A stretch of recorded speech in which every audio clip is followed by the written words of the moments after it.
বিসমিল্লাহির রহমানির রহিম।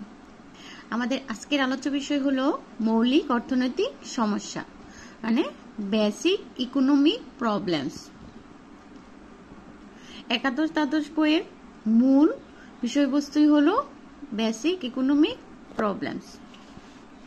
মৌলিক অর্থনৈতিক সমস্যা সম্পর্কে অর্থনীতিবিদ পি.এ. স্যামুয়েলসন এর মতে প্রত্যেক সমাজে মৌলিক অর্থনৈতিক সমস্যা বা কেন্দ্রীয় সমস্যা তিনটি। প্রত্যেক সমাজের মৌলিক অর্থনৈতিক সমস্যা বা কেন্দ্রীয় সমস্যা কয়টি?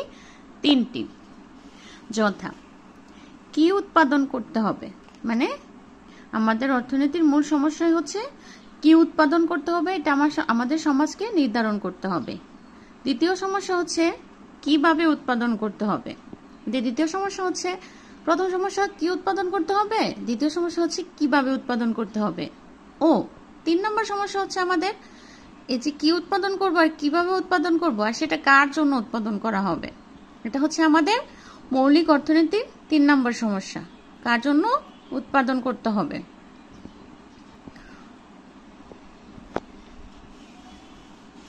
নিম্নে এই 3টি মৌলিক সমস্যা সম্পর্কে বিস্তারিত আলোচনা করা হলো।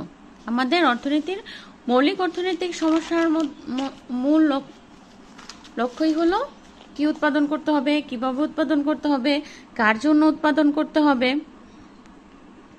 1 নম্বর প্রবলেম হচ্ছে কি উৎপাদন করতে হবে, হোয়াট টু প্রডিউস। সম্পদের স্বল্পতার জন্য সমাজ তার প্রয়োজনীয় দ্রব্য একসাথে উৎপাদন করতে পারে না। সম্পদের স্বল্পতার জন্য সমাজ তার সকল উপাদান একসাথে উৎপাদন করতে পারে না, প্রয়োজনীয় দ্রব্যগুলো একসাথে উৎপাদন করতে পারে না।